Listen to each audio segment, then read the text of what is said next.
မင်္ဂလာပါကျွန်တော်အဲကွန်ရေခဲတက်တာအဝိရှော်ဆက် circuit တွေနဲ့ပတ်သက်ပြီးတော့ပေါ့နော် circuit ပြုပြင်ခြင်းနဲ့ပတ်သက်ပြီးတော့ကျွန်တော်တီးတန့်လေ့လာခြင်းနဲ့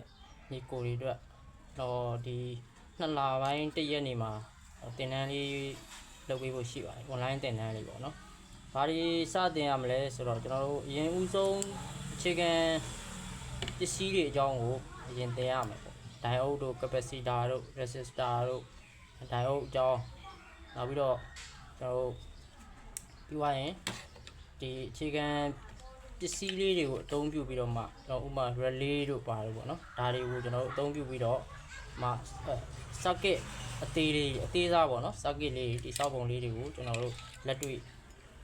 လေ့လာမှာဖြစ်ပါတယ်ပြီးသွားလို့ရှိရင်အခြေခံကျွန်တော်မီတာတွေကိုdigital meter analog meter တွေကိုတိုင်းတာနီးတွက်ချက်နီးတိုင်းတာနီးပေါ့နော် resistor တွေတိုင်းမယ် diode တွေတိုင်းမယ် capacitor တွေတိုင်းမယ်စသဖြင့်ပေါ့အဲ့လိုတွေတိုင်းတာနီးတွေကျွန်တော်တို့အရင်ဆုံးသင်ရမယ်ပေါ့ဒါအခြေခံအကျဆုံးအပိုင်းပေါ့ဒီပိုင်းတွေမှာမသင်ရင်ကျွန်တော်တို့ကဒီ circuit ကိုနှိုက်လို့မရဘူးပေါ့နော်အဲ့တော့ဒီ circuit နဲ့ပတ်သက်ပြီးတော့ကျွန်တော်တခြားအပိုင်းတွေကြတော့မပါဘူးပေါ့ဗျာအဲကွန်ရေခဲတက်တာ weight short set ဆိုပြီးတော့ကျွန်တော်တီးတန့်သင်မှာဖြစ်ပါတယ်အဲ့တော့ဒီမှာ circuit ဒီမှာပါတတ်တဲ့ပစ္စည်းတွေအများစုကိုတော့ကျွန်တော်တို့သင်ရမှာပေါ့နော်resistor ဆိုလဲ color ကုတ်ဖတ်တာတွေကဏ္ဍတွေနဲ့ပါတဲ့ resistor တွေရဲ့ကုတ်တွေဖတ်တာတွေဒါတွေကျွန်တော်တို့သင်ရမှာပေါ့နောက်ပြီးတော့ဘယ်ကစရမလဲဆိုတော့အော်ဒီလိုအဝိရှော်ဆက်တွေဆိုရင်ကျွန်တော်တို့ပြင်ရမယ်ဆိုရင်ကျွန်တော်တို့က circuit ကြီးပဲတီးတန့်ထိုင်ပြင်လို့မရပါဘူး။ဘာလို့ဆိုတော့ဒီအဝိရှော်ဆက် circuit တွေကသူကဒီအာယုံခံစင်ဆာတွေနဲ့ပဲအများဆုံးအလုပ်လုပ်ထားတာဖြစ်တဲ့အတွက်ဒီ one time Japan use တွေဆိုပို့ဆိုတာပေါ့။အာယုံခံစင်ဆာတွေကိုအဓိကထားပြီးတော့အလုပ်လုပ်တာဖြစ်တဲ့အတွက်ဒီဆက်နဲ့ပတ်သက်ပြီးတော့ဟို wiring တွေအကြောင်းကိုသိရမယ်။ဒီ circuit နဲ့ wiring နဲ့စင်ဆာတွေနဲ့ဒါသူတို့ဘယ်လိုချိတ်ဆက်ထားတယ်ဆိုတာတွေကိုလည်းဟိုသိထားဖို့လိုတာပေါ့အဲ့ဒါလေးတွေလည်းကျွန်တော်ရှင်းပြပေးပါမယ်အဲ့တော့ဒီလိုနှစ်ထပ်ပတ်လန်းတွေပေါ့နော် double layer circuit တွေကိုကျွန်တော်တို့ပတ်လန်းလိုက်တဲ့အခါစိတ်ရှုပ်ဖို့ကောင်းတယ်ဗျအပေါ်ရောက်သွားလိုက်အောက်ရောက်သွားလိုက်ပေါ့ဒီလိုမျိုး circuit ပတ်လန်းတွေကိုကျွန်တော်တို့ဘယ်လိုလိုက်ရတယ်နောက်ပြီးတော့ဒီလိုဥပမာကျွန်တော် circuit တစ်ခုကိုမသိလို့ရောက်လာတဲ့ဗျအဲ့ဒါတစ်ခုကိုကျွန်တော်တို့စဉ်းစားရတယ်ဆိုရင်ဘယ်လိုမျိုးဟို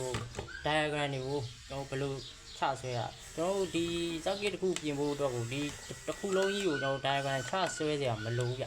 တော့အဲ့ဒါဖြစ်တဲ့အပိုင်းလေးကိုပဲကိုနားမလဲတဲ့အပိုင်းလေးကိုပဲချဆွဲလိုက်အဲ့လိုချဆွဲလိုက်ရင်မျိုးလုံးထဲမှာရှင်းကနေလင်းကနေပေါ်လာတဲ့ပုံစံပေါ့နော်ဥပမာဆိုကြပါစို့ဒါကျွန်တော်တို့ဆိုရင်ကိုမသိတဲ့အပိုင်းလေးကိုလက်တန်းဆွဲချလိုက်တယ်ဗျအကျန်းပေါ့နော်အကျန်းချစ်လေးဆွဲချစ်လိုက်တယ်ဆိုရင်ဒါမျိုးလုံးထဲမှာအော်ဒါကဒီလိုရှိတယ်ထွားဒီလိုရှိတယ်ဆိုတော့ကျွန်တော်တို့အကျန်းမြင်နားလဲသွားဗျအဲ့လိုနားလဲအောင်ဆွဲတက်ဖို့ကလည်းကျွန်တော်တို့နည်းနည်းအလေးချင်းတော့လုပ်ရမယ်ပုံဆွဲတာပြင်းလို့လည်းမရဘူးဒီဒါဟိုပုံမှန်လေ့ကျင့်နေရမယ်ပေါ့ဒါကြီးကိုစာလို့မှပြင်းလို့တော့မရဘူးဒီကောင်ကအခြေခံပိုင်းမှာဆိုရင်တော့ဒီစာတွေ့ရများတယ်စာတော့လုပ်ရမယ်နောက်ပြီးတော့ဒီလက်တွေ့ပြင်တဲ့အပိုင်းကြတော့လဲကျွန်တော်ဘိုးတွေတိုင်းတာတွေเนาะမီတာနဲ့ဘယ်ဘိုးကဘယ်လိုတိုင်းရမလဲနောက်တစ်ခုကဒီဘိုးတွေ regulator အပိုင်းတွေဆိုရင်ကျွန်တော်ဘယ်လိုတိဆောက်ထားလဲဆိုတာတွေကိုကျွန်တော်တို့ရှင်းပြပေးပါနောက်ပြီးတော့ကျွန်တော် transformer တွေအကြောင်းပေါ့เนาะဒါဒီလိုမျိုး transformer တွေရှိမယ်နောက်ဒီလို switching transformer လေးတွေရှိမယ်အဲဒီ transformer လေးတွေအကြောင်းကဟိုနည်းနည်းဒီကောင်လေးကတော့ရှင်းတယ်ဗျဒါလေးတွေကတော့အဝင်2ချောင်းအထွက်2ချောင်းဒါပဲပေါ့နော်ဒီ transformer လေးတွေကြောင့်နည်းနည်းသူကနည်းနည်းရှုပ်သွားတယ်အဲ့ဒါလေးတွေအကြောင်းလည်းကျွန်တော်ထည့်ပြီးတော့ရှင်းပြပေးပါမယ်နောက်ပြီးတော့ရော weight short set circuit တွေပြင်တဲ့အခါကျကျွန်တော်ကသူကဒီအကွန်ကတ်တွေလိုမဟုတ်ဘူးဗျရောက်တာနဲ့ဒါလိုက်တန်းပြင်လို့မရသူကဘာဖြစ်လို့ဆိုဆီလီကွန်တွေကအထက်တက်ဆီလီကွန်တွေကတစ်ထက်အုပ်ထားတယ်နောက်ပြီးတော့ကောအိမ်ခွန်ကလည်းအုပ်ထားသေးတယ်ဟိုအဲ့တော့ထက် အုပ်ထားတာဖြစ်တဲ့အတွက်ကျွန်တော်တို့ခွာရရင်လည်းပဲဟိုတပြင်လုံးကြီးလိုက်ခွာရရင်တိတ်တော့အဆင်ပြေဘူးပေါ့ဗျအဲ့တော့ကျွန်တော်တို့ကဒီ circuit တစ်ခုရောက်လာပြီဆိုရင်အရင်ဆုံးဘယ်နေရာလောက်ကဖြစ်နိုင်တယ်ဆိုတော့ကျွန်တော်တို့ခံမှန်းတောင်လေ့ကျင့်ရပေါ့လေ့လာရတာပေါ့နော်အဲ့တော့ကျွန်တော်ကကတ်ကိုရောက်လာတယ်ဆိုရင်ဘာတွေလုပ်ရမလဲဘယ်ပိုင်းတွေဘယ်လိုစစ်ရမလဲကတ်ကိုမဖွင့်မဖောက်ဘဲနဲ့error ကိုသိနိုင်လောက်တယ်ဆိုရင်ကျွန်တော်တို့ကဒါတနေရာလောက်ပဲကျွန်တော်တို့ကွက်ပြီးတော့ဖောက်လိုက်ရုံပဲပေါ့နော်တပြင်လုံးကြီးရှောက်ဖောက်ပြီးတော့အကုန်ခွာပစ်မယ်ခွာပစ်တယ်ဆိုတော့ခွာပစ်ရရင်လည်းကိုယ်လည်းအချိန်ကြာတယ်ကက်ကလည်းဘဲဝါပေါ့အဆင်မပြေတော့ပေါ့နော်အဲ့လိုမျိုးလေးကျွန်တော်တို့ဒီဖြက်လန်းနည်းလေးတွေနဲ့ကျွန်တော်တို့ဘယ်လိုရှာရလဲဘယ်လို error ဖြစ်ရင်ဘယ်လိုရှာရတယ်ဆိုတာကိုကျွန်တော်တို့ဒါတစ်စင်ချင်းစီကျွန်တော်ပြောပြပေးသွားဖို့ရှိပါတယ်လာမဲ့2လပိုင်း1ရက်နေ့ကိုကျွန်တော်တို့စပြီးတော့တင်ပါမယ်လူအများကြီးတော့ကျွန်တော်မခေါ်ဘူးနည်းနည်းလူနည်းနည်းနဲ့ပဲကျွန်တော်အေးအေးဆေးဆေးလေးပဲတင်နေတယ်ပေါ့နော်နောက်ပြီးတော့သင်ခန်းစာတစ်ခုချင်းစီကိုလက်တွေ့လိုက်လုံနိုင်တဲ့လူမျိုးပဲကျွန်တော်ရွေးခေါ်ခြင်းတယ်ဗျ။ဘာဖြစ်လို့လဲဆိုတော့တချို့က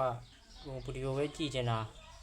ဘာမှလိုက်မလုပ်ချင်ဘူး။အဲ့လိုမျိုးဆိုလဲတိတ်အဆင်မပြေဘူး။အဲ့တော့ကျွန်တော်တို့တစ်ပိုင်းချင်းစီပေါ့သင်ခန်းစာဒီနေ့သင်တဲ့သင်ခန်းစာလေးသင်လိုက်တဲ့ဟာလေးကိုကျွန်တော်အိမ်မှာအချိန်လေးနည်းနည်းပေးပြီးတော့diagram ဆွဲတာတို့ဟိုဘိုးတွေတိုင်းတာတို့အဲ့ဒါလေးတွေကိုကျွန်တော်လက်တွေ့လုပ်ပြနိုင်တဲ့လူကိုပဲကျွန်တော်တို့ဦးစားပေးပြီးခေါ်မယ်ဗျနော်အဲ့2လပိုင်း1ရက်နေ့ကိုကျွန်တော်တို့စတင်ပါမယ်စိတ်ဝင်စားတဲ့ညီကူမအခုဒီမှာပြထားတဲ့ဖုန်းနံပါတ်ကိုဆက်သွယ်ပြီးတော့စုံစမ်းလို့ရပါတယ်ဗျကျေးဇူးတင်ပါတယ်